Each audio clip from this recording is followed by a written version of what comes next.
जय श्री कृष्णा दोस्तों, राधे राधे।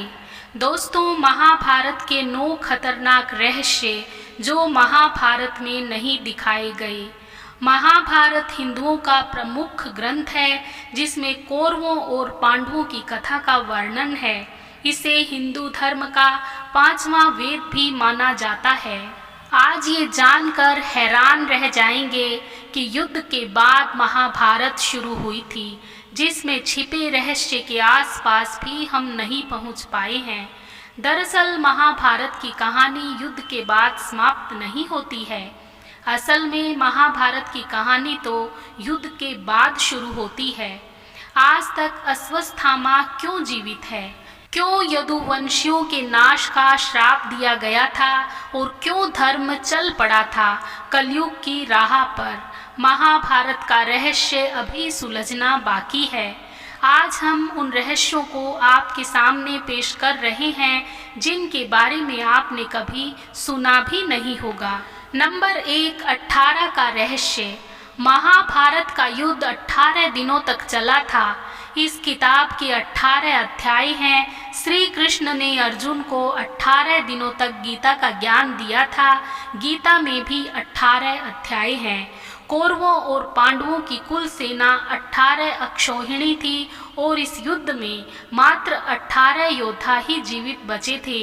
ये 18 के आंकड़ों के पीछे का राज आज तक कोई समझ नहीं पाया है। नंबर 2, अश्वत्थामा।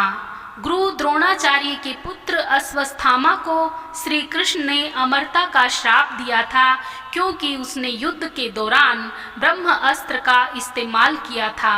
अश्वत्थामा के इस काम से कृष्ण क्रोधित हो गए थे और उन्होंने अश्वत्थामा को श्राप दिया था कि तू इतने वधों का पाप ढोता हुआ 3000 वर्ष तक निर्जन स्थानों में भटकेगा। तेरे शरीर से सदैव रक्त की दुर्गंध आती रहेगी। तू बहुत सी बीमारियों से पीड़ित रहेगा। आज भी कई जगहों पर अश्वत्थामा के देखे जाने की बात कही जाती है। अब इन बातों में कितनी सच्चाई है इसका अंदाजा हम लगा भी नहीं सकते। नंबर 3, कौरवों के जन्म का रहस्य। धृतराष्ट्र और गांधारी के 99 पुत्र और एक पुत्री थी जिन्हें कौरव कहा जाता था। कुरु वंश के होने के कारण ये कौरव कहलाए, लेकिन गांधारी के गर्भ धारण करने के दौरान धृतराष्ट्र ने एक दासी के साथ संबंध बनाए जिससे कौरवों की संख्या 100 हुई थी।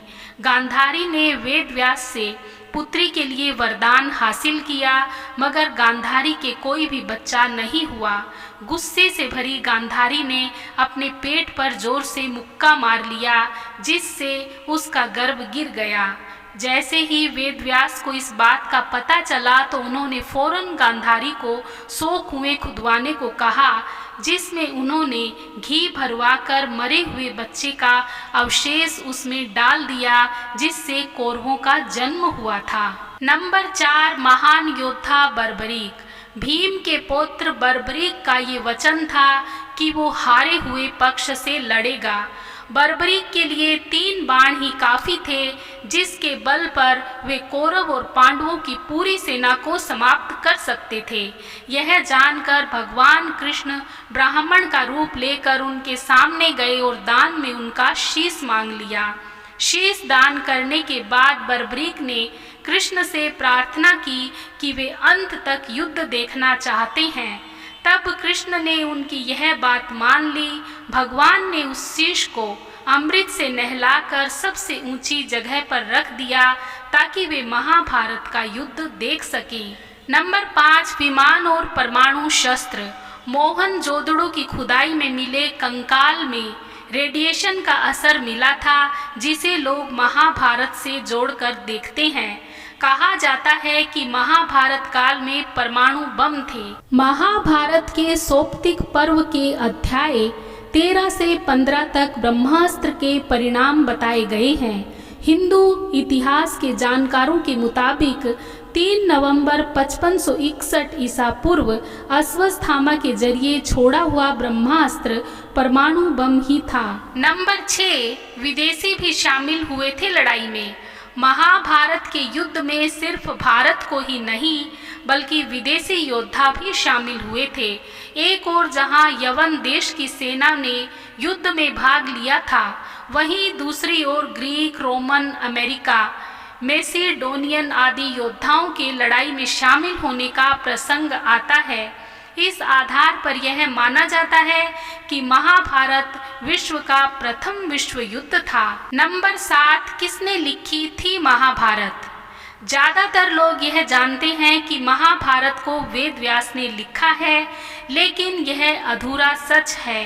वेद व्यास कोई नाम नहीं बल्कि एक उपाधि थी जो वेदों का ज्ञान रखने वाले लोगों को दी जाती थी। महाभारत की रचना 28वें वेद व्यास कृष्ण द्वैपायन ने की थी। इससे पहले 27 वेद व्यास हो चुके थे। नंबर 8, अभिमन्यु को किसने मारा था? लोग यह जानते हैं कि अभिमन्यु की हत्या चक्रव्यूह में 7 महारथियों द्वारा की गई थी, लेकिन यह सच नहीं है। महाभारत के मुताबिक अभिमन्यु ने बहादुरी से लड़ते हुए चक्रव्यूह में मौजूद 7 में से एक महारथी दुर्योधन के बेटे को मार गिराया था। इससे नाराज होकर दुशासन के बेटे ने अभिमन्यु की हत्या कर दी थी। नंबर 9, 3 चरणों में लिखी गई थी महाभारत। महाभारत एक किताब है, लेकिन इसे 3 चरणों में लिखा गया था। पहले चरण में 8,800 श्लोक, दूसरे चरण में 24,000 और तीसरे चरण में 1,00,000 श्लोक लिखे गए थे। वेद व्यास की महाभारत के अलावा Bhandarkar oriental research institute Pune की संस्कृत महाभारत सबसे प्रमाणित मानी जाती है। दोस्तों, महाभारत की यह जानकारी आपको कैसी लगी कमेंट बॉक्स में लिखकर ज़रूर बताएं। वीडियो पसंद आया हो तो लाइक और शेयर करें। यदि चैनल पर नए हैं तो प्लीज़ मेरे चैनल को सब्सक्राइब करें और बेल आइकॉन प्रेस करना भी ना भूलें, ताकि आने वाली सारी वीडियोस की नोटिफिकेशन आपको मिलती रहे। धन्यवाद। जय श्री कृष्णा। राधे राधे।